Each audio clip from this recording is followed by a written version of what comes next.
Bom dia a todos. Prazer estar aqui com vocês novamente. Sempre uma satisfação podermos refletir algum tema da doutrina espírita. E isso que o senhor Anésio falou a respeito da minha participação aqui na casa é uma grande verdade. Por onde eu vou, eu sou apresentado como um espírita de Araraquara ligado ao Centro Portal da Luz, né? Eu sou prata da casa, digamos assim, né? Se é que prata me qualifica em alguma coisa, né? Deve ser lata da casa. É muito importante a gente refletir sobre temas da doutrina espírita, porque a doutrina espírita é um manancial de informações, e eu ouço às vezes de não espíritas frases do tipo: olha, eu não sei, eu fico em dúvida se isso realmente é uma verdade ou não, o contato com o mundo espiritual, a vida espiritual, porque nunca ninguém voltou para contar. Eu falo assim: engano seu. Muita gente já voltou para contar. Aliás, o que eu vou contar hoje chama Voltei, né? Voltei. A primeira vez que eu me deparei com a capa desse livro, é um livro psicografado pelo Chico, que tem mais de 70 anos, ele psicografou isso em 1949. A primeira vez que eu me deparei, eu achei que Voltei fosse alguma história contada por um espírito que estivesse reencarnando, né? Voltou para cá. E é justamente o movimento contrário. É um espírito desencarnante. É alguém que está indo daqui para lá. E nos ensina a doutrina espírita que nós vivemos muito mais no plano espiritual do que no plano material. É possível que a gente passe lá no plano espiritual 100, 200, 300 anos antes de reencarnar, né? Assim como existem reencarnações breves, rápidas, né? Mas na grande maioria existe aí uma média de tempo superior à média que nós ficamos aqui no plano encarnado. Então é mais importante nós conhecermos detalhes da vida de lá do que da vida de cá. Não nos esqueçamos de que a doutrina espírita nos ensina a viver primeiramente aqui. Claro, nós estamos nessa experiência encarnatória, não é à toa, tem um propósito para isso, né? Então é importante conhecer os princípios, as diretrizes da doutrina espírita para saber viver e viver bem, né? Viver bem, viver aproveitando a experiência encarnatória. Mas também é importante a gente conhecer um pouquinho de como é que é feita essa passagem. Como é que é feita essa passagem? O que é que nos espera? Para que você, não sei se vai acontecer com vocês, mas comigo vai chegar o momento que a gente vai ter que atravessar a ponte, né? Brincadeira à parte, todo mundo vai ter que fazer essa travessia, né? Todo mundo. Então é importante a gente conhecer alguns detalhes, para que no momento em que chegar a hora dessa partida, a gente tenha alguma orientação, algum lampejo, alguma claridade de saber: olha, eu sei o que está acontecendo comigo aqui, para que você não fique tão perdido nessa travessia. Essa história foi contada por Chico, e eu falo de história porque o que nós vamos fazer aqui é alguma coisa que eu gostava muito quando eu era criança. Próximo à minha casa, tinha lá uma casa que foi transformada numa igreja evangélica. Assim, a 50 metros da casa da minha mãe. E eu ia lá num sábado à tarde, eu devia ter uns 6 ou 7 anos, e eu ia lá só por uma coisa, porque tinha uma pessoa lá que contava história com gravura. Aquele tempo ainda que tinha aqueles flanelógrafos, que juntava, colava a figura na flanela, e ia contando a história e trocando as figuras. Hoje a tecnologia nos permite fazer isso de uma maneira mais fácil. E eu percebi que essa coisa de contar história, de ouvir história, não é só para criança. A maior testemunha, a maior prova disso é o que faz com a gente a história contada num livro, quando nós lemos o livro, a história contada no teatro, a história contada no cinema. Virou uma grande indústria, porque há muito interesse nisso. Então hoje vocês vão ter um momento de reflexão de uma historinha contada. O palestrante vai contar uma história com gravuras para vocês, né? E que isso seja assim um aprendizado da nossa preparação do momento que também a gente for voltar. Quem nos contou essa história, embora ele tenha usado um pseudônimo, ele não queria se identificar, mas não foi difícil, em pouco tempo, saber de quem se tratava. Quem contou essa história foi esse sujeito aqui, chamado Frederico Figner. Frederico Figner. Deixa eu falar um pouquinho dele. Ele é um israelita de nascimento, nasceu em 1866, na Tchecoslováquia. A Tchecoslováquia, na época, chamava Boêmia, pertencia ao Império Austro-Húngaro. E, como tantos outros judeus, o Frederico Figner não tinha uma religião. Os judeus tinham lá por base a Bíblia do Antigo Testamento, mas nem todos eles eram vinculados a uma religião. Era de uma família muito pobre, e pensando em ajudar os pais e os irmãos, e não encontrando emprego lá na época, com 16 anos ele saiu lá da Europa e juntou todas as economias que ele tinha, alguns pães que a mãe preparou para ele, e conseguiu embarcar num navio. Na época nós não tínhamos ainda trânsito aéreo, as viagens eram feitas de navio, e praticamente se alimentou durante a viagem com as coisas que tinha levado de casa. E saiu dali da Europa, foi para os Estados Unidos. Nos Estados Unidos, como ele era alguém muito inquieto em termos de aprendizado, de trabalho, muito disposto, ele foi conhecendo gente importante. E uma das pessoas notáveis dessa época em que ele teve conhecimento foi Thomas Edison. Thomas Edison era um grande inventor, e ele teve contato com algumas coisas que o Thomas Edison tinha inventado, e ele depois traria essas coisas até para o Brasil. Ele migrou ainda dos Estados Unidos, passou pelo México, passou por alguns países da América Central, até que chegou no Brasil no finalzinho do século XIX. Aqui ele casou em 1897, teve 6 filhos,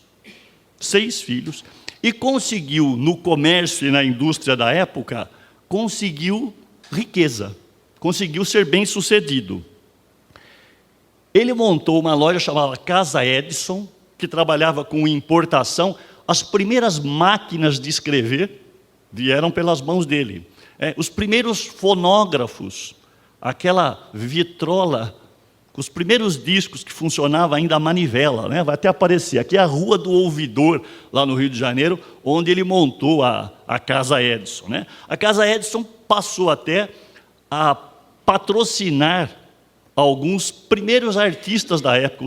Os primeiros discos gravados na época, ainda discos de cera, foram feitos pela empresa do Frederico. E o Frederico não conhecia a doutrina espírita. Não conhecia. Para ele aquilo era uma novidade. O que ele conhecia era aparelhos como esse aqui, olha, o fonógrafo. E esse fonógrafo foi ganhando a simpatia, principalmente das classes mais abastadas. Ele começou a importar esses fonógrafos e a vender aqui no Brasil, e prosperou financeiramente. Foi no finalzinho do século XIX, começo do século XX, que ele teve o primeiro contato com a doutrina espírita através de um dos seus funcionários, chamava Pedro Saião. Pedro Saião. E o Pedro Saião falava para ele que lá na Federação Espírita, que já existia na época, essa época, finalzinho do século, provavelmente ela já era presidida pelo Bezerra de Menezes. Bezerra desencarna em 1900, e dizia que espíritos de médicos ditavam receitas para pessoas com problemas de saúde. O Frederico viu aquilo com certo ceticismo. Mas como assim? Médicos do além vão ditar receitas? Mas ele se convenceu, porque a esposa de um funcionário gravemente enferma foi curada por uma dessas receitas. Espera aí, tem alguma coisa. Começou a frequentar essas reuniões. Não se sabe exatamente quando é que ele se tornou espírita, mas em 1903... ele já participava das atividades da Federação Espírita, e começou antes de começar a jornada de trabalho dele no dia 5 da manhã, ele já estava na Federação, já havia reuniões mediúnicas, colhia receitas de problemas de pessoas diversas que foram chegando até ele, e só depois disso é que ele ia trabalhar. No finalzinho da tarde, ele voltava lá para continuar esse trabalho, e com isso, ajudou muita gente. Ajudou muita gente. É o tipo do sujeito que transformou a riqueza material em benefício alheio. Começou a ajudar tantas pessoas que, logo depois da Primeira Guerra, no final da Primeira Guerra, em 1917, em 1918, quando veio a gripe espanhola, o Figner transformou a casa dele num hospital. Ele próprio pegou a gripe espanhola por conta disso. Aqui a mansão Figner, que está lá até hoje no Rio de Janeiro, foi tombada pelo Patrimônio Histórico, em 1955. Hoje é um prédio lá do Sesc. Está lá ainda, no centro do Rio, essa mansão dele. Transformou essa mansão num hospital para atender essas pessoas gravemente enfermas, doentes com a gripe espanhola, uma gripe que matou muita gente. Levou, entre outras pessoas, o Eurípides Barçanufo. Levou um presidente da República, eleito na época, não chegou a tomar posse, morreu com a gripe espanhola. Quer dizer, foi a epidemia, foi a pandemia da época, uma pandemia que até então uma das que mais tinha desencarnado pessoas. E ele enfrentou essa situação. Então, ele ficou conhecido como uma pessoa generosa, como uma pessoa solidária. E quando ele desencarnou, em 1947, ele foi, inclusive, homenageado. Tinha um jornal da época que se chamava Noite Ilustrada. Esse Noite Ilustrada deu a ele o título de o mais brasileiro de todos os estrangeiros. O mais brasileiro de todos os estrangeiros. Ele já havia perdido uma filha em 1920, a filha chamava-se Raquel. No livro, como eles mudaram os nomes, ela vai aparecer com o nome de Marta, porque a ideia dele era que não aparecesse a pessoa dele. Foi mudando um pouco os personagens, os nomes, mas como as pessoas conheciam muito aqueles que atuavam no meio espírita, logo identificaram que o irmão Jacó, que é o nome que ele vai usar na psicografia, era, na verdade, o Frederico Figner. Figner deixou mais uma surpresa. Quando abriram o testamento dele, parte da fortuna ele havia deixado para as obras sociais de Chico Xavier. As obras do Chico foram turbinadas na época pelos recursos deixados pelo Figner. Então, um sujeito que marcou muito a história do espiritismo, conhecido assim como um dos primeiros repórteres do mundo espiritual. Então, nós vamos ver aqui um trabalho feito por uma equipe de São Paulo, chamado Projeto Imagem, que pega livros do Chico, contrata um desenhista, nesse caso aqui foi o Mozart Couto, e em estúdios faz imagens retratando passagens do livro. Então, o que nós temos aqui, evidentemente, não é uma foto do que aconteceu. É uma ilustração de alguém que tinha uma habilidade para desenhar e que foi tentando criar um roteiro de imagens para que as pessoas que não tiveram acesso ao livro, ou que não leram o livro, possam ter esse contato. Eu vou contar a história do livro inteiro aqui, talvez seja um spoiler para quem for ler o livro. Quem não leu, eu sugiro que leia, porque, claro, o livro vai trazer uma quantidade de detalhes muito maior do que aquilo que a gente vai poder falar aqui em poucos minutos. Então, quem não teve a oportunidade de ler o livro, leia. Com certeza deve ter aqui até para ser adquirido por quem quiser. Vocês encontram até em PDF na internet, então, mas leiam o livro. Não deixem de ler o livro, porque, primeiro que o livro é fascinante. O livro nos prende, porque vai mostrando desde o momento em que ele estava na cama até o momento em que ele chega lá, numa colônia espiritual, uma colônia espiritual ainda de passagem. Vão aparecer aí alguns personagens. O Bezerra de Menezes, que era um conhecido benfeitor espiritual, não sabemos exatamente se o Figner o conheceu, mas é possível que ele tenha acompanhado o trabalho realizado pelo Jacó, pelo irmão Jacó. O irmão Jacó, o Figner. Vai aparecer o irmão Andrade, que é um guia espiritual, o anjo guardião do Figner. Vai aparecer a filha dele, a Marta, e alguns personagens da época muito ligados, conhecidos dirigentes espíritas, o Guilhom Ribeiro, o Leopoldo Cirne, o Inácio Bittencourt, o Antônio Saião, o Bittencourt Sampaio e o nosso vizinho aqui, Kai Barchutel. Vai aparecer aqui na história, já lá no plano espiritual. Um último personagem, o Ornelas, é um espírito com experiência em serviços de esclarecimento, que vai ajudar lá no plano espiritual o Figueiredo a entender a nova condição dele. Vamos lá.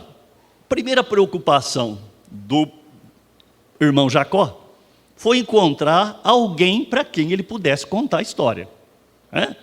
Ele já conhecia o trabalho do Chico, mas tentou fazer isso através de outros médiuns. E teve a maior dificuldade. Ele não achava alguém que realmente conseguisse reproduzir o que ele queria passar. Ele chega a demonstrar um certo inconformismo com isso, porque ele fala assim, mas espera aí, eu era espírita, eu conhecia a doutrina espírita, eu trabalhava na federação, como é que eu estou tendo essa dificuldade? Se o André Luiz, que era médico e que nem conhecia a doutrina espírita, já tinha ditado um monte de livro para o Chico. Por que eu tenho essa dificuldade? E aí vão falar para ele, olha, é o seguinte, você conheceu os livros do André Luiz, mas você não sabe da preparação que o André Luiz teve aqui antes de fazer isso. Mais de 700 dias de estudo, de preparação, talvez até de rascunho desses livros, para depois ir ditar esse livro para o Chico. Então as coisas não são tão simples assim, como se você pudesse, desencarnado, simplesmente se aproximar de alguém, de um médium, bater no ombro dele e falar, anota aí. A coisa não é tão simples assim. Então ele percebeu ali as dificuldades. Mas foi com o Chico que ele encontrou esse meio de ditar o livro. Aqui ele começa contando a história no momento em que ele estava nos últimos momentos da vida encarnada, na cama. Ele já havia lido os livros do Ernesto Bozano, do André Luiz, falando sobre um fim próximo, quais os sintomas, o que é que a pessoa sentia. Mas ele nunca havia ainda experimentado, pelo menos na memória, porque já tinha experimentado em encarnações passadas, mas não tinha ainda na memória como é que era essa passagem. Então, preparem-se que provavelmente vai acontecer alguma coisa semelhante com a gente. Se a gente tiver essa possibilidade de desencarnar numa cama progressivamente depois dos 80 anos de idade, que já é um grande benefício, Já é um grande benefício. Alguns vão muito mais cedo, outros muito mais tarde, alguns de uma maneira traumática, violenta. Ele teve essa passagem relativamente progressiva. Ele começa a sentir, primeiramente, dois corações. Um completamente descompassado e o outro equilibrado. E começa a falar, nossa, mas eu nunca senti que eu tinha dois. Será que eu passei a vida inteira sabendo que eu tinha dois, sem saber que eu tinha dois corações? A visão começa a ficar alterada, uma substância gasosa, prateada, e ele começa a se perguntar, é dia ou é noite? Em que hora do dia eu estou?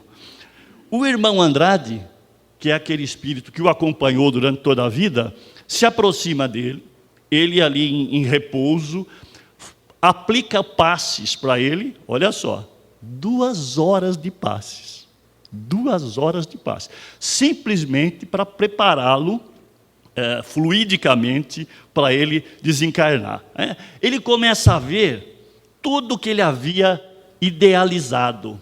As ideias da vida, os negócios, as palestras que ele ouviu, embates que ele teve na vida no campo comercial, começa a passar um filme na cabeça dele. E a filha, que havia desencarnado bem antes,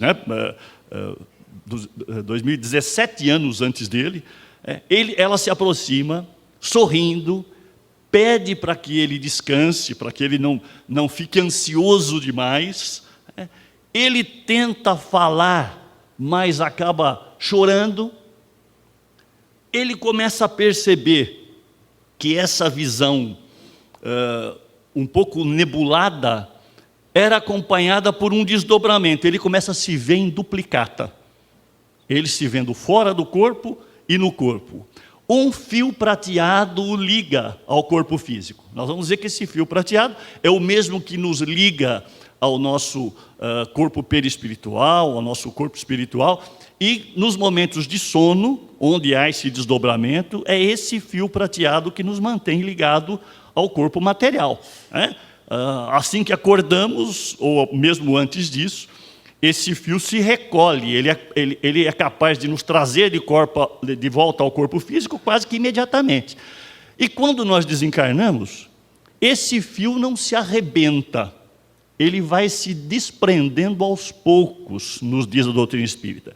Dependendo do nosso maior ou menor grau de apego ao campo material, isso pode demorar horas, dias, semanas, anos, meses, anos, para se desdobrar, para se desprender totalmente, né? A gente fica preso à base material, seja ela de um corpo em decomposição, seja ela de cinzas, não importa, né? Nós ficamos presos àquele campo material até que haja esse desdobramento. No caso dele aqui, o desdobramento demorou algumas horas, mais de um dia, mas muito mais rápido do que, com certeza, a grande maioria dos habitantes desse planeta experimentam. Ele já era uma pessoa relativamente desapegada dos seus bens, preocupado em fazer o bem, em se dedicar às pessoas, então estava um pouquinho mais preparado. Ele vai perceber que ele acreditava até que tivesse mais, ele não estava tão preparado como imaginava que tivesse. Depois de uma hora, ele começa a sentir o coração bater regularmente, a respiração equilibrada, os pensamentos começam a voltar. Na verdade, tudo isso acontecendo já naquele ser desdobrado, né? Não naquele que havia ficado lá na cama. Dois outros personagens se aproximam dali, o Bezerra de Menezes e o irmão Andrade. O irmão Andrade é um outro espírito, então, que o acompanhava, esse espírito que era o seu guia espiritual, e o Bezerra, já desencarnado há mais de 40 anos, acompanhou os trabalhos dele também e estava ali, né? Olha só que privilégio, né? Você, no momento do seu desencarne, ter ali a assistência do Bezerra de Menezes. Ele se sentiu um privilegiado, ele chorou, ficou muito emocionado. A Marta, para acalmá-lo, começa a citar o Salmo 23, em algumas Bíblias o 22, né? O Senhor é meu pastor, nada me faltará, para que ele se acalme, né? Para que ele se acalme. O ambiente doméstico, ele percebe uma coisa interessante. Os objetos estavam impregnados de fluidos gravitantes. Os livros, os objetos pessoais, talvez a carteira. Hoje eu diria, o celular. Como assim? Eu vou indo, não vou levar meu celular? Eu vejo que o celular se tornou o novo obsessor das pessoas. As pessoas vivem obsediadas pelo celular. Eu leciono aqui na universidade e eu percebo isso com um aluno. O aluno tem uma dificuldade tremenda para se desprender do celular. Então, você imagina no momento do desencarne. Meu celular, como não vou? Acabei de trocar o meu iPhone, eu não vou levar o meu celular? E minhas redes sociais, como é que eu vou fazer? Eu que queria postar no Facebook o que está acontecendo comigo. Então, esses elementos materiais, que a gente não percebe no dia a dia, emitem fluidos que se disparam contra a gente ali no momento do desencarne, como que querendo prendê-lo. Na verdade, o culpado não era o objeto não tem vida animada. Quem produz esses fluidos, essa ligação com o objeto material, somos nós. Por nosso maior ou menor apego, vamos nos fixando aquelas coisas, ao ambiente da casa, ao ambiente dos filhos, da esposa. Não é absurdo que aconteça, pelo contrário, é natural que aconteça isso. Alguns vão ter menos apego, portanto, vão estar menos gravitados ali, menos presos à matéria. Outros vão conseguir se desprender de uma maneira mais rápida. Ele só começa a melhorar quando o levam para o ambiente da praia. Veja que eles estavam no Rio de Janeiro, isso não era difícil, né? Se bem que para espírito não tem distância. Era possível. E aí ele conta uma coisa no livro que eu entendi por que a maioria das pessoas gostam tanto do ambiente da praia. O ar marinho proporciona o refazimento das energias perispirituais. Aquela coisa de você falar que você vai tomar um banho de sal, salmoura, que a gente fala até brincando, que é descarrego. Tem uma verdade nisso. O mar, o ambiente marinho, os ares dali são restauradores de energia. São restauradores. Eu não sei hoje, essas praias tão poluídas, se tem o mesmo efeito. Mas existe sim essa força restauradora. Então ele é levado ali para a praia. Em determinado momento ele fala: puxa, mas que vergonha, eu estou aqui de pijama. Me lembrei do nosso querido Ariovaldo, que é médium, e que psicografava todo dia às 5 horas da manhã, e que no dia que ficou sabendo que o espírito que ditava o livro para ele era uma mulher, ele morreu de vergonha. E eu de pijama aqui, olha que coisa mais constrangedora, a mulher me ditando o livro, e eu nem arrumado eu estou, fico aqui de pijama. Então ele teve essa preocupação. E para deixá-lo mais tranquilo, o Bezerra e o irmão Andrade se afastam em determinado momento, mas quando voltam, trazem para ele uma roupa diferente. Ele vai botar lá um terninho cinza. Aí ele já se sentia mais rejuvenescido, começava a perceber as cores numa outra dimensão, um colorido diferente. Começava a perceber que o dia parecia mais claro, as luzes do dia pareciam mais claro, mas ainda, vejam bem, ainda continuava preso fluidicamente ao corpo físico. Olha aqui, o cordão. Esse cordão aqui, ilustrado pelo desenhista, mostrava que ele ainda não tinha se desprendido totalmente do corpo físico. Eles saem dali e vão se dirigir ao velório dele, e a primeira surpresa, topam ali no calçadão, isso aqui deve ser Copacabana, atravessam pelo corpo de uma mulher que carrega um embrulho. O primeiro susto dele: mas como essa mulher passou no meio da gente aqui? Aí o Bezerra fala para ele: calma que você está agora numa outra condição, são dimensões diferentes, não vai ser incomum que você passe pelos corpos físicos como quem atravessa uma porta. Primeira surpresa dele já desencarnado. E ele teve a oportunidade de fazer uma coisa que poucos de nós teremos: comparecer no próprio velório. A grande maioria não vai ter equilíbrio suficiente para comparecer no velório. Não vai ter, provavelmente ou vai estar dormindo ainda, vai estar num estado de completa sonolência, ou vai estar ainda com uma visão tumultuada das coisas, o nevoeiro comum que a doutrina espírita nos fala, e não vai ter condições de ir ao velório. Mas ele foi. Mas vejam, vocês vão perceber que mesmo para espíritos assim, talvez um degrauzinho acima dos nossos, não foi uma experiência boa. Por que não foi uma experiência boa? Ele chega lá, vejam, continua sendo aplicado o passe pelo Bezerra e pelo Andrade. Ele está ali, ao lado da filha, ainda ligado ao corpo físico. Ele percebe a presença de espíritos no ambiente, mas o pior, ele começa a escutar a história dos encarnados. Uns discutindo como é que ia ficar a fortuna dele. Para quem que vai ficar, para quem que é melhor. Uns falando mal: esse velho insuportável, já vai tarde. Outros falando bem. Ele percebe que existiam ali dardos mentais, era como se ele fosse um alvo, e as pessoas estivessem atirando contra ele algumas flechas. Então eu não sei se convém a gente ir no velório da gente, sabe? Eu acho que é melhor a gente passar sem saber. Eu me lembro do Veríssimo, que escreveu uma crônica de um sujeito que morava num prédio, que instalou no elevador do prédio dele uma câmera oculta com uma escuta, e ele escutava as conversas das pessoas que ele e a esposa convidavam para ir à casa dele, para ir ao apartamento dele. Foi a pior coisa que ele fez. As pessoas subiam já no elevador dizendo assim: será que vai ser lasanha outra vez? Mas insuportável, A mulher dele com aquela arrogância, será que ela usa aquele mesmo laquê?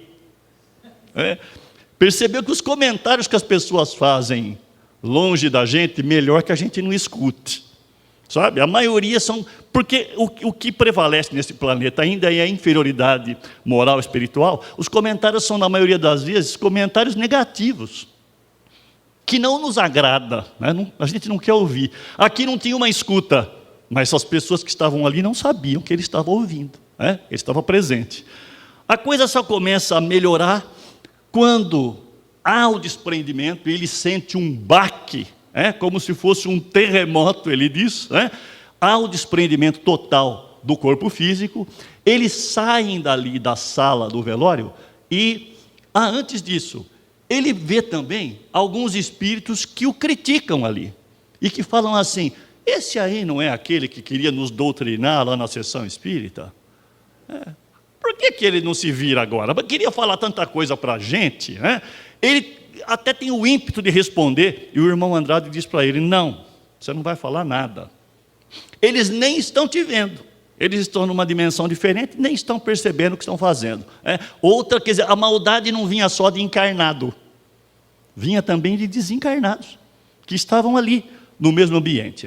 Ele vai chegar ainda a acompanhar até o seu sepultamento, muita gente ao redor, encarnados e desencarnados, e a surpresa aconteceu aqui do lado de fora, onde dentro de um carro, um grupo de pessoas fazia uma prece sincera para ele. Ele não sabia nem quem eram essas pessoas. Ele recebe ali uma nuvem de fluidos positivos, recebe bem esses fluidos de gente que nem estava lá dentro do velório, estava fora.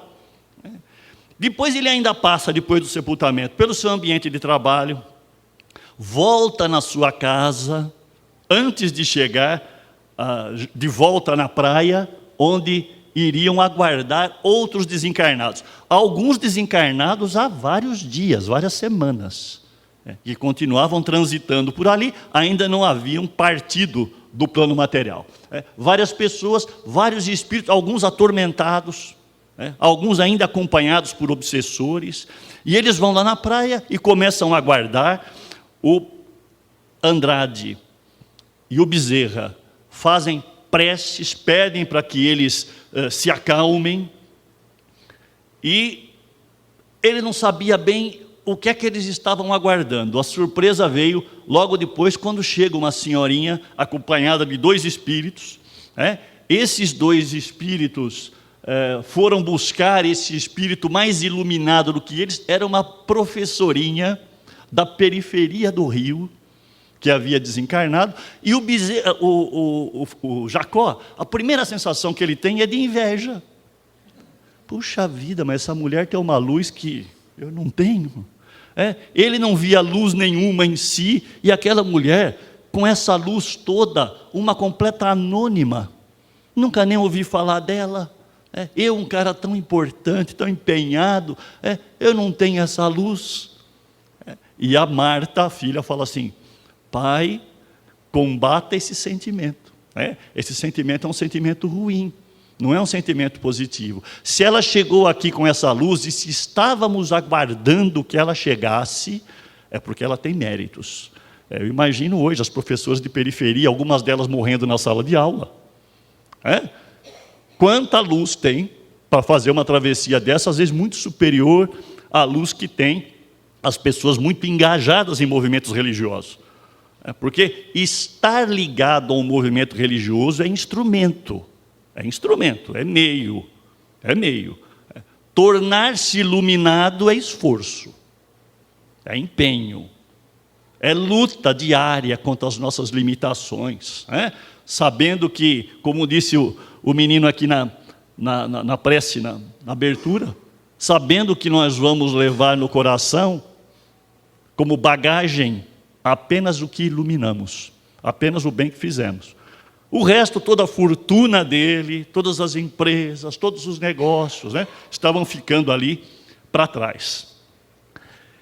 Ele recebe essa senhora, olha essa senhora, então, e eles começam a fazer uma travessia. Ele conta, isso é muito ilustrativo, quando vão subindo da praia, vão levitando, da praia para o sentido do céu, digamos, para uma altura, e começam a perceber já num finalzinho de tarde, começo de noite, as luzes do Rio de Janeiro.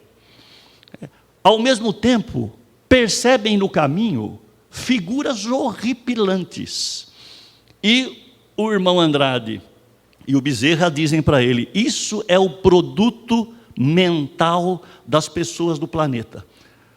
Fazem se materializar essas monstruosidades.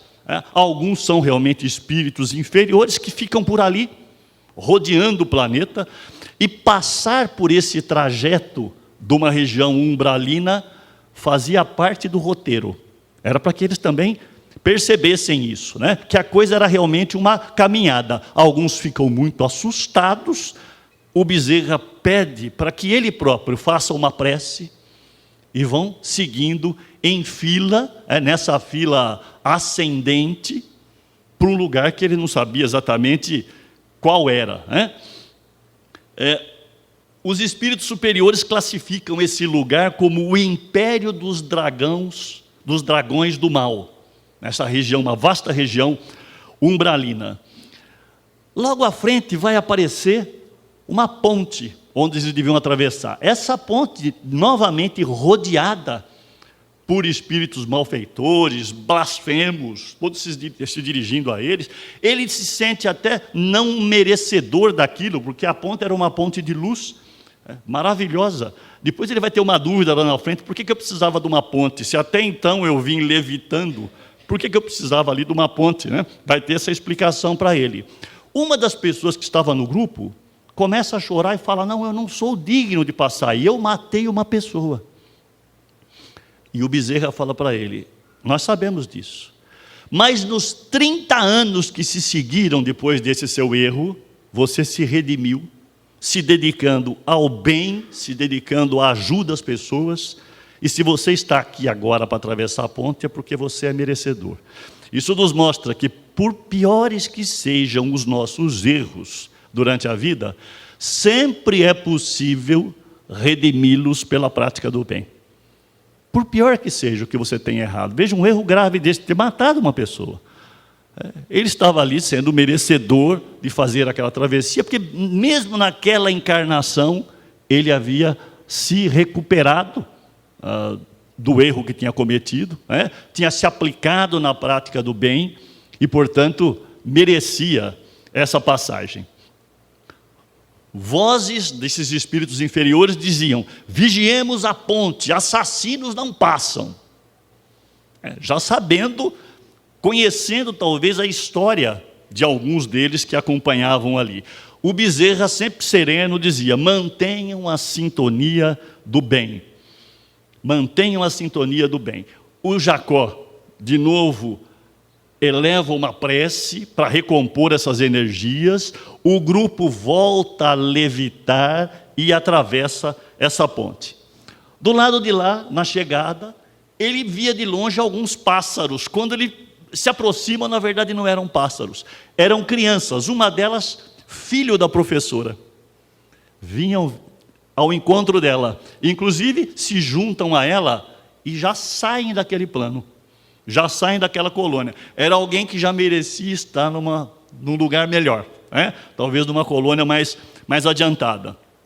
E ele começa a se impressionar com as pessoas que chegam ali, um grupo de espíritos em cânticos, os recebendo. Puxa, mas será que eu sou merecedor de tudo isso, né? Uma comissão de amigos nos aguardando aqui. Esses alguns personagens lá que eu mencionei inicialmente, né? Leopoldo Cine, Guilhom Ribeiro. Guilhom Ribeiro foi o tradutor, a primeira tradução do Livro dos Espíritos para o português foi o Guilhom Ribeiro que fez. Eram pessoas muito ligadas ao espiritismo da época, o espiritismo nascente no Brasil, final do século XIX, começo do século XX, né?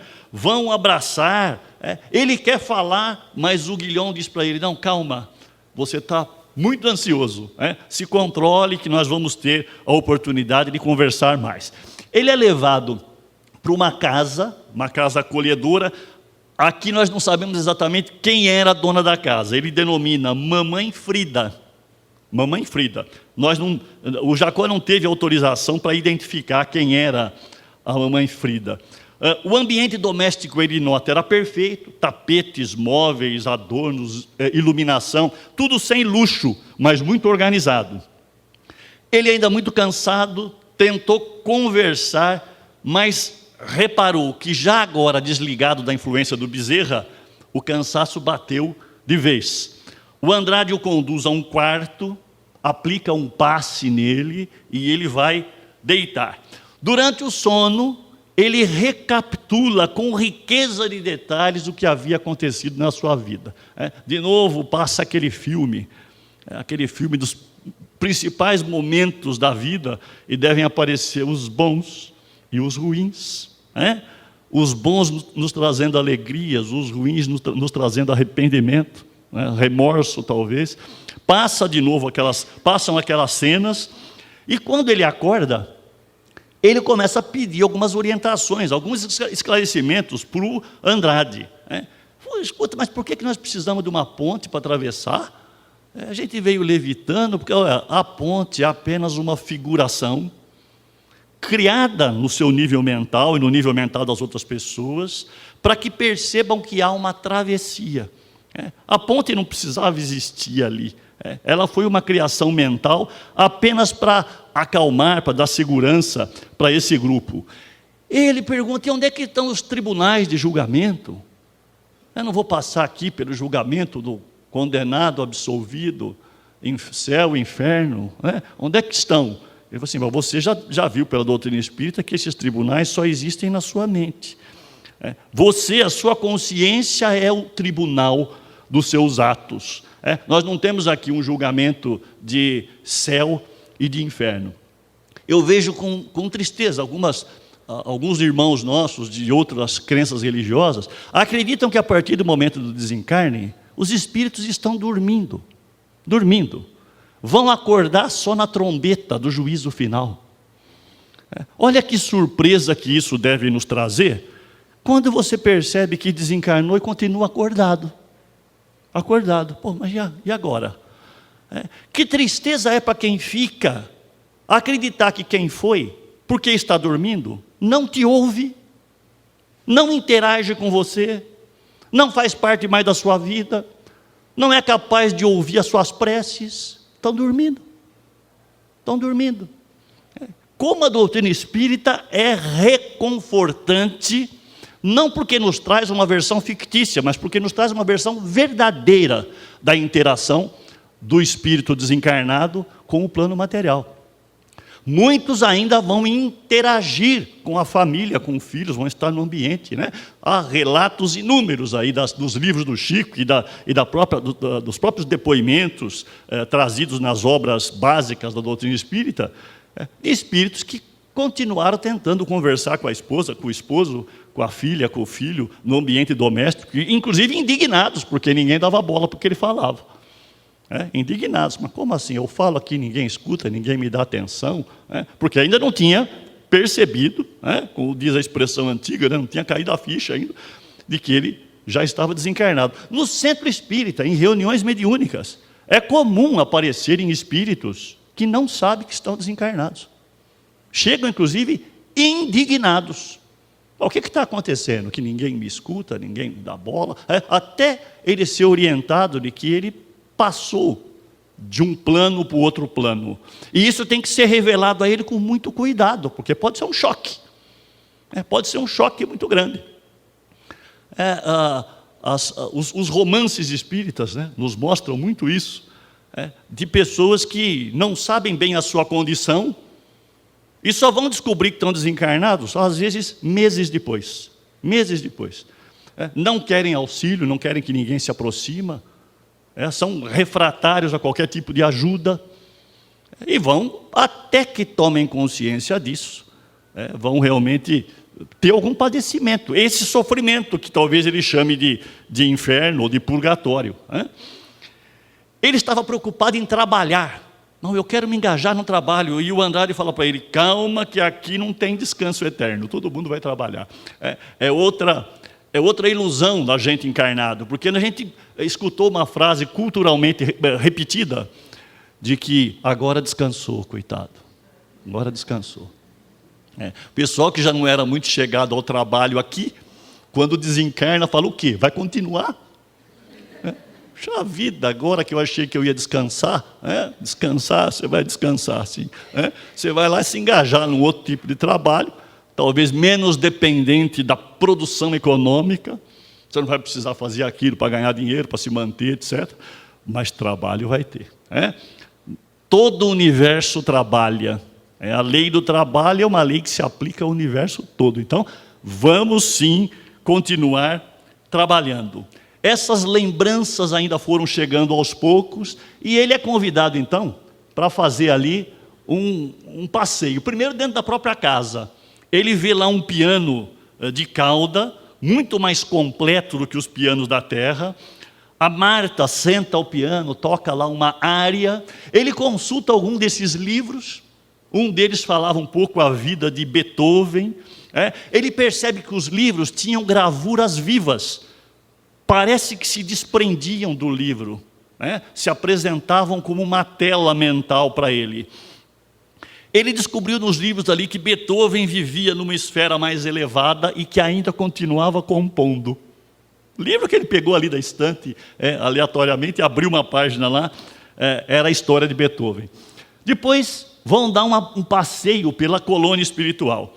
Lembram que o Figner era judeu. Primeira coisa que ele reparou, não tem lojinha aqui. Não tem comércio.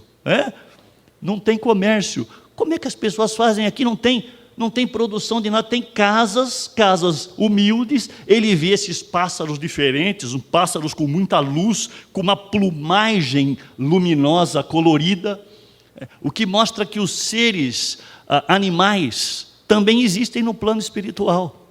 Talvez você encontre lá o seu cãozinho, o seu gato, que desencarnou e que pode estar lá, pode já estar animando um outro corpo, evidentemente.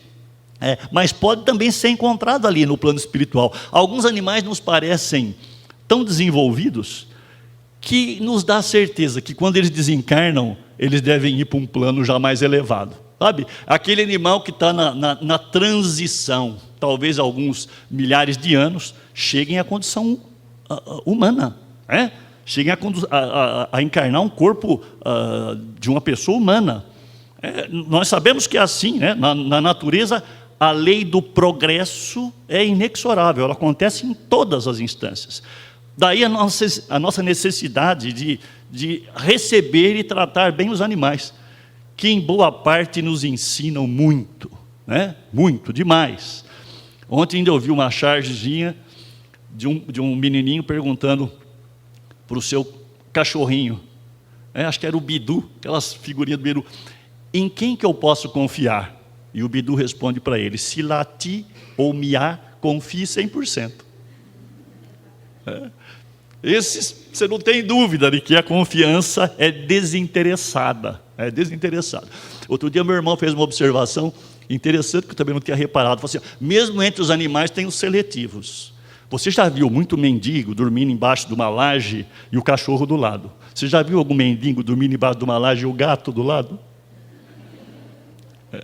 Tem aqueles que parecem assim um pouco mais seletivos, mais folgado, O gato é o sinônimo do conforto, da tranquilidade, ele quer sossego, etc. Mas é animal que nos ensina do mesmo jeito. E ele percebeu isso, a realidade dos animais ali naquele ambiente. Vão também conhecer ali uma escola, uma universidade voltada para burilamento do caráter infanto-juvenil. 7 a 12 anos de formação. Olha lá, a escolaridade que continua, o processo educativo que não para, mesmo no plano espiritual. Você que fugiu da escola cedo, vai entrar de novo lá. Você que cansou de ir na escola aqui, continua do lado de lá. Porque as coisas funcionam assim, a grande maioria dessas crianças, em processo de preparação para uma reencarnação, já para um processo reencarnatório. Ele percebe também um grande número de instituições ligadas ao bem coletivo. Vejam que o foco não era a produção econômica, como nós temos aqui, era a preocupação com o bem coletivo. Estava ali numa colônia espiritual de emergência. Não era um plano muito elevado, era um plano de passagem. Imagine então os planos mais elevados, a condição deles. do tipo de coisa que tem naqueles planos, que eu não sei se seremos merecedores de entrar, né? Tem gente que acha que vai sair daqui com um voucher para entrar no nosso lar. Já recebeu aqui, você vai para o nosso lar direto. Né? Bom, o nosso lar é uma das colônias espirituais, dizem lá que o nosso lar é uma colônia espiritual mais ligada ao Rio de Janeiro, no espaço geográfico do Rio de Janeiro. Nós temos milhares de colônias espirituais, para a qual nós vamos, não sabemos exatamente, né? E nos daremos por felizes se formos para uma delas, porque há aqueles que ficam pelo caminho, há aqueles que ficam perdidos, desorientados, e não sabem exatamente onde chegar. E a questão não é só orientação, é mérito. É mérito. Quanto você merece para entrar ali?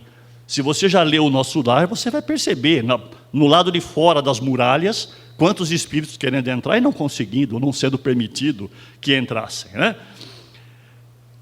Ele vai tendo então contato com a colônia, ele percebe que lá no centro há um grande templo. Não diz que o templo é da religião A, B ou C. Não existe uma religião, existe uma espiritualidade. As religiões são todas elas instrumentos. Instrumentos. Não se iludam acreditando que por se ligar à religião A, B ou C, você tem passaporte carimbado. A questão não é a religião, é a maneira como você vive. Porque se fosse diferente, pessoas que representaram dedicação, amor ao próximo, empenho na prática do bem, que só ajudaram as pessoas e que às vezes são ateus, ou que às vezes são ligados a uma outra religião que você nem conhece, seria justo que eu dissesse que elas ficassem fora de uma colônia espiritual apenas porque não adotaram a religião que eu adotei? Seria tremendamente absurdo. Então a religião é um instrumento, é um caminho, é uma facilitação para você conhecer, mas ela não é garantia de chegada a lugar algum, porque isso depende do nosso esforço, do nosso empenho, né? Eu me lembro aqui em contato com uma pessoa presbiteriana que dizia que tinha pena dos espíritas, porque como estavam ainda perdidos em ilusões, etc., não iriam chegar no céu. Eu perguntei para ele, quem é que vai chegar no céu? Quem está ligado à sua religião? Quem está ligado à minha religião é quase certeza que chegue. Quem está ligado à sua, quem está ligado à outra, então, o sujeito que é ateu e que é bom, esse não vai chegar. Ele me conta de um japonês, já com mais de 90 anos, que era uma pessoa boníssima, dedicada ao bem, e era budista. E ele desencarnou, e esse meu amigo esteve lá no velório dele e falou: coitado do seu Chaim, passou a vida inteira e não descobriu a verdade. Coitado, olha, não achou ainda o caminho e que Jesus é a salvação, etc. Bom, tá certo. O seu Chaim, que fez bem a vida inteira, então, vai para o inferno, porque assim que ele chegou do lado de lá, perguntaram para ele: qual é a sua religião? É isso? Falaram para ele: você tem o passaporte aí, você veio com ele carimbado? Então, gente, a doutrina espírita nos facilita muito conhecer e entender as coisas. Mas não acreditem que ser espírita, como ser católico, como ser budista, como ser taoísta, seja garantia de alguma coisa. Não nos iludamos que basta ter certas práticas exteriores para que eu garanta um lugar reservado em qualquer canto. Chame você isso de colônia espiritual, chame você isso de céu. Essa garantia, se é que existe, é pela sua prática no bem, pela maneira como você viveu, com a facilitação de religiões, em especial a doutrina espírita, que não traz dogmas, não te faz perder tempo com formalidades. Vocês estão vendo aqui hoje alguma coisa que equivaleria a um encontro numa outra religião. Vocês não estão vendo ninguém paramentado, não tem vela, não tem fila. Nós chamamos isso de vantagem. Nós chamamos isso de vantagem no sentido de que não nos prendemos a essas aparências, não temos imagens, não temos preocupações com isso, porque nós já percebemos que existem coisas mais importantes a que eu devo dar minha atenção. do que simplesmente a bater o ponto numa celebração dominical ou numa celebração de Semana Santa ou alguma coisa assim. São momentos que me levam à reflexão. E são pessoas que se encontram nessas outras religiões e que merecem o nosso respeito, a nossa consideração. Porque nem todo mundo já alcançou uma condição de entender o que você entendeu. Seja piedoso com elas. Eu não discuto religião, não imponho ideias para ninguém, a não ser que a pessoa pergunte. O Espiritismo tem essa maneira de proceder, de não se preocupar com arrastar prosélitos. Preciso de mais gente, mas não. Aqueles que precisam conhecer a doutrina espírita, vão buscá-la a seu tempo, vão nos perguntar e nós vamos ter oportunidade de falar. Aqueles que já se encontraram em outra religião e se sentem bem lá, e são pessoas boas lá, fique lá, continue lá. Se aquilo te faz uma pessoa melhor, continue lá. Não queira arrastar ninguém de uma religião para outra, tirando de lá daquela religião, trazendo para o centro espírita, porque você acha que você está fazendo um bem para ela. Quantas que já passaram pelo centro espírita e não se encontraram aqui? Foram para outras religiões. Muitos. Como o movimento inverso também tem. Isso depende da descoberta e do preparo de cada um. E ele foi percebendo isso, que ali existia um templo, e que esse templo que ele queria visitar, falaram, não, calma, nós vamos ter um grande encontro lá, e você vai ter oportunidade de conhecer outras pessoas lá. 2 noites depois, com a visita do Guilhom Ribeiro e do Caibai Schutel, que ele percebeu que estavam remoçados, ele chega a perguntar para os dois, vocês moram aqui? Os dois falam, não, nós não moramos aqui, mas também não dizem onde. Só dizem no que eles estavam empenhados. O Caibar, inclusive, ainda empenhado na divulgação da doutrina espírita, nos projetos, nas atividades de divulgação da doutrina espírita. Não moramos aqui. Provavelmente moravam já numa colônia, numa condição melhor. Mas o convidam, os dois aqui nesse encontro, nessa conversa, o convidam para começar essa escolaridade que o levaria a trabalhar novamente. E vão fazer uma visita de volta para o Rio de Janeiro. Voltam ali no Rio, e a primeira sensação que o Jacó tem, vamos nos materializar aqui nesse meio, para ver o que acontece. E os outros espíritos dizem para ele, não, olha, as coisas não vão funcionar assim. O que a gente vai conseguir aqui é gente correndo, apavorada. Nós vamos causar pavor, não vamos causar aprendizado. Eles vão pousando ali, percebe que a Terra é um forte magneto. E compreendeu que espíritos novatos, espíritos inferiores, tinham muita dificuldade de se deslocar volitando pela crosta. Não conseguiam aquela facilidade que ele, pelo menos acompanhado, segurando no braço dele, estava conseguindo. Uma outra coisa que ele observa, várias pessoas acompanhadas por espíritos bons, elevados, olha aqui uma figura aqui, outros por espíritos obsessores, presos aos seus vícios, aos seus sentimentos de vingança, à sua incapacidade de perdoar, ao seu rancor.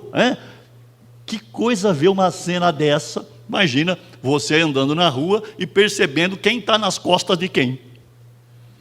Quem é que anda de cavalinho? E o pior, olha que você olhar no espelho e ver quem anda na sua.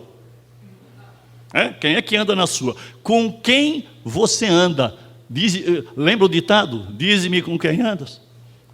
Esse com quem andas não é só no aspecto material, não. É no aspecto espiritual também.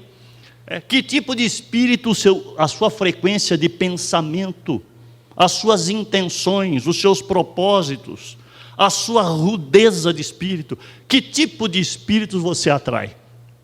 Quem é que te acompanha?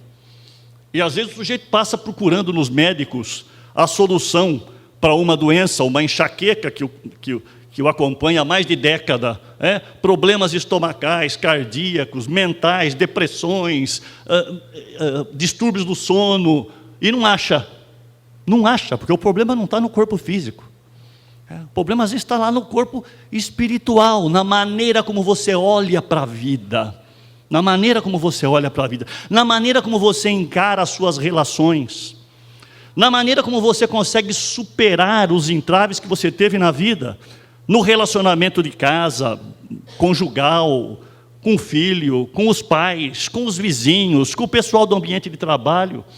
Todos nós temos embates e dificuldades na vida, todo mundo. Isso é próprio desse planeta. Todo mundo vai ter as suas pancadas. A questão não está em ter ou não ter pancadas. É como você é capaz de curá-las. Como é que você trata das consequências dela?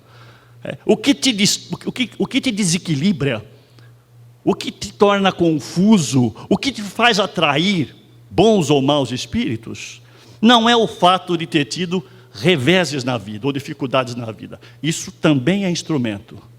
Não é o que fizeram com você, é o que você faz com o que fizeram com você. Como é que você trabalha com os acontecimentos da sua vida, aquilo que aconteceu com você?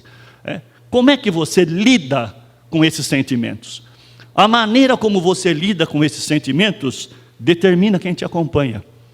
Porque isso funciona exatamente numa faixa vibratória. Espíritos muito inferiores vão se aproximar de pessoas dadas ao vício, à bebida, à droga, aos abusos do sexo. Vão se aproximar lá. Outros com sintonias melhores vão ter melhores companhias. É o primeiro aprendizado dele. Eles também visitam uma casa espírita. E ali na casa espírita, provavelmente uma casa até que o Figner já frequentava, ele percebe ali a presença de espíritos obsessores com os quais ele já tinha tentado trabalhar. E os espíritos também percebem a presença dele ali.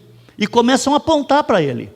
Olha, não é aquele ali, o Frederico, aquele que vivia querendo nos doutrinar aqui. Olha só, ele não tem luz.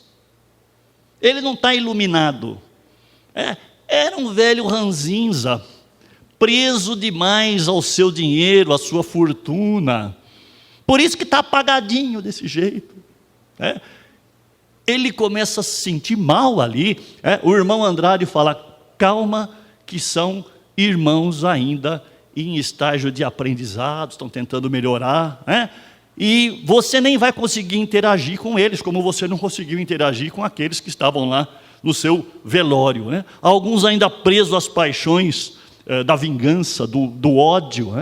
E ele vai fazer essa experiência mais de uma vez, porque ele vai voltar aqui, nós vamos ver outras imagens daqui, ele voltando no Rio de Janeiro e trabalhando com pessoas, inclusive em ambientes comerciais, como bares, pessoas que estavam viciadas e presas a um determinado espírito ali. Ele percebe que o serviço não para.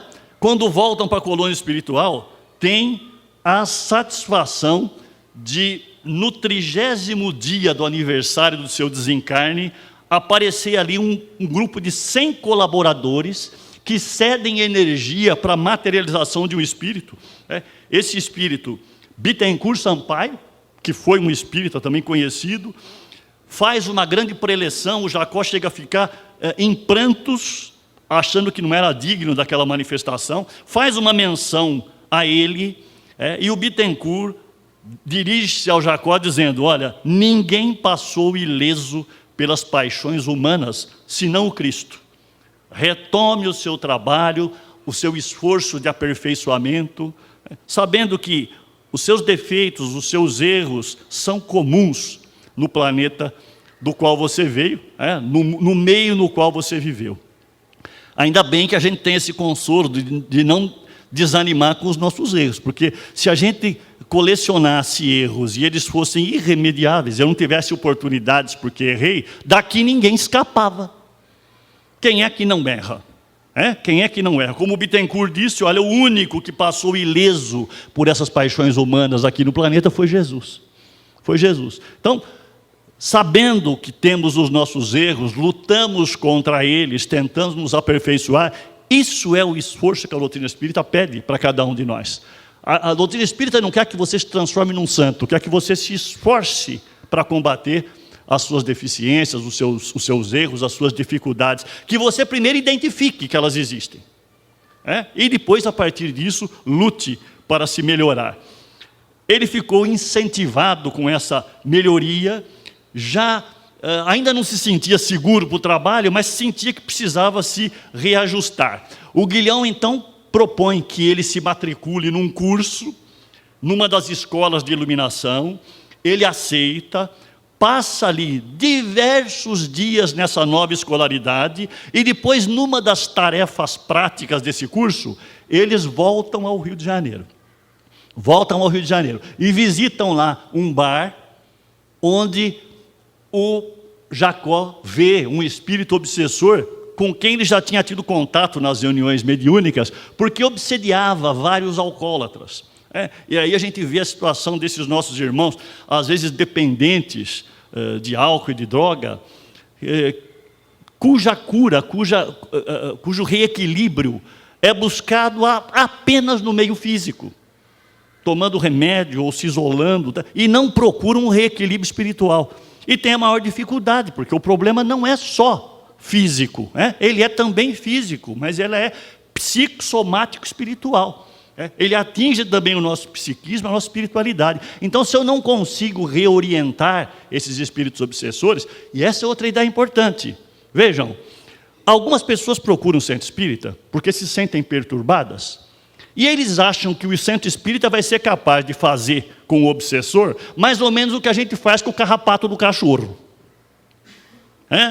Arranca o carrapato, mata com a unha, pronto, você está livre. Gente, isso aqui não é uma lava-jato. Você entra aqui, um rolo passa, te limpa, você sai do lado de lá limpinho, pronto, a sujeira ficou aí, foi para o ralo. Esses espíritos obsessores são irmãos nossos. Eles também precisam de orientação. Eles precisam de orientação. Eles estão atormentando encarnados por ignorância, por vingança, porque não conseguiram crescer espiritualmente enquanto encarnados. Portanto, não é simplesmente exterminá-los. Isso aqui não tem uma latinha de neocídio espiritual. Passa na sua cabeça, pronto, já está polvilhado. Pode sair ali que já matou tudo que estava te perturbando. Esses espíritos dependem de orientação, de encaminhamento. E mais do que isso, você precisa, porque senão, sai esse e chega a 10. Vocês lembram da história que Jesus contou? Que se você não cuida da sua casa, o que é a sua casa? O seu corpo espiritual. Sai um espírito obsessor, outros 10 vão chegar. Você não mudou o padrão. E depois você sai do centro ainda reclamando que esse centro espírita é fraco.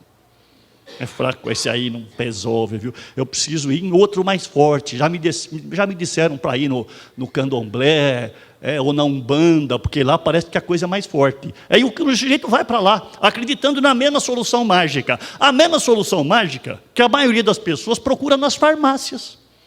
Se você fala para a pessoa, olha, seu problema de saúde tem solução. Só que depende de mudanças de hábitos, de realinhar a alimentação. Você tem que deixar de comer isso, aquilo, você tem que fazer exercício físico. A pessoa fala assim, poxa, mas não tem aí um comprimidinho para eu tomar e já resolver meu problema? É tão mais simples, eu passo de lá, compro uma caixinha, tomo um por dia e acabou. O que muita gente vem procurar no centro espírita é o remedinho. Ele acredita que apenas o passe, um copinho de água fluidificada, pronto, saí daqui 0 bala. Saí daqui limpo, expurgado, tal. Mas escuta, e a mudança? E a mudança? A mudança que é necessário para que você restabeleça um caminho, um propósito, para que você oriente a sua vida. A doutrina espírita não está fazendo esse efeito em você? Se ela não está fazendo esse efeito em você, você está marcando passo.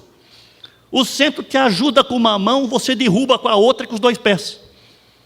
Não resolve, porque isso exige mudança de postura, exatamente como acontece com as doenças do corpo físico.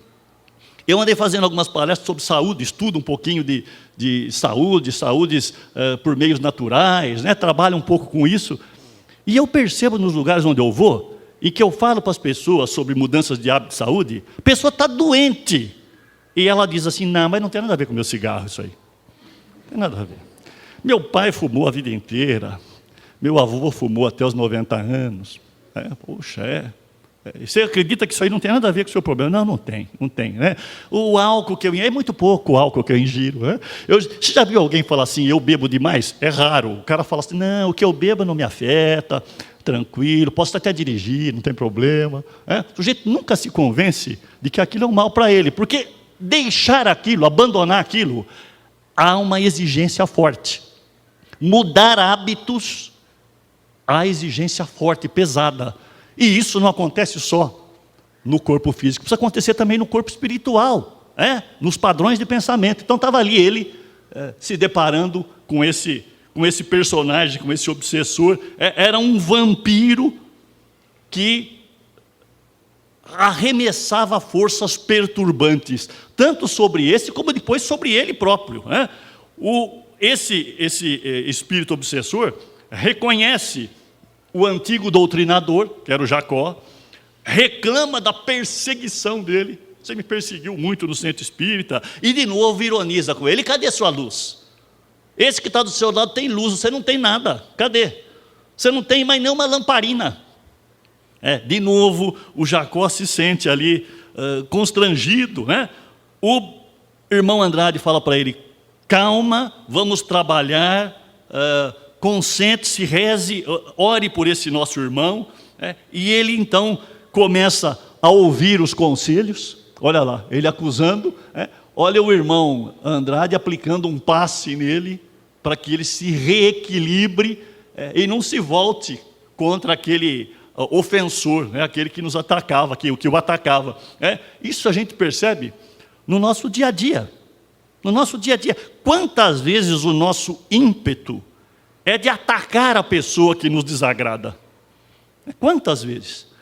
Ah, se eu pego. Não é isso?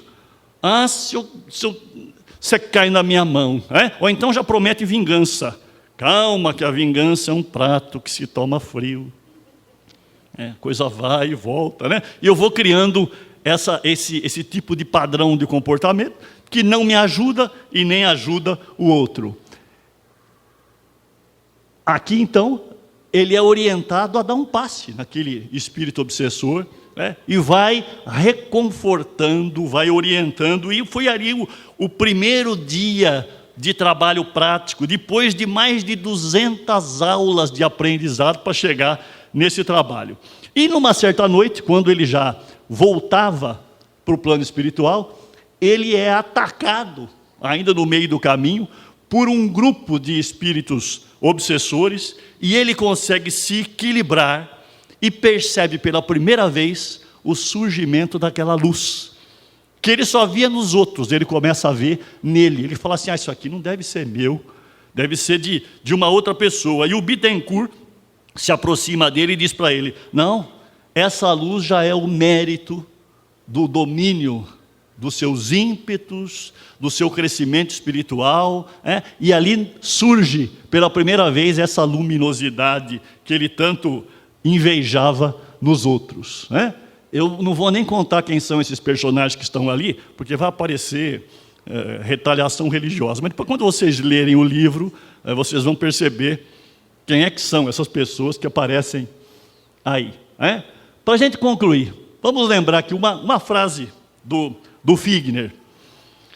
Não se acreditem quitados com a lei por haverem atendidos a pequeninos deveres de solidariedade humana, nem se suponham habilitados ao paraíso por receberem a manifesta proteção de um amigo espiritual. Ajudem a si mesmos no desempenho das obrigações evangélicas. Espiritismo não é somente a graça recebida, é também a necessidade de nos espiritualizarmos para as esferas superiores. Que essa experiência do Figner, contada para a gente num livro belíssimo, seja não só o nosso preparo para o momento do nosso desencarne, mas principalmente um impulso forte para a nossa mudança de vida, de padrão, de consciência, que realmente nos renova e nos faz merecedores de chegar num lugar semelhante a esse quando desencarnarmos. Todos aqui vão desencarnar num tempo relativamente pequeno se comparado com a história da humanidade. O que é que são 30, 40, 50 anos? Né? Esses dias eu estive no aniversário de um amigo que fazia 50 anos, e eu perguntei, por que você resolveu fazer uma festa de aniversário? Ele falou assim, porque não é toda hora que a gente chega assim na metade da vida. Esse é o otimista, ele estava fazendo 50, acreditando que agora ele está comemorando já a metade. Então ele estava acreditando que ele vai viver 100. Dizem que as nossas futuras gerações viverão mais de 100 anos com tranquilidade. Mas o que é que são esses 100 anos? O que é que são 100 anos? O que é que são? E será que a nossa geração, as nossas, vão chegar a tanto? Então, estejamos preparados. Nos empenhemos para que a preparação seja suficiente para, pelo menos, a gente entender esse momento de passagem e nos encaixar de lá, no lado de lá, num trabalho que continue sendo profícuo e que ajude as pessoas que nos cercam, no plano espiritual e no plano material. Muito obrigado pela atenção de vocês.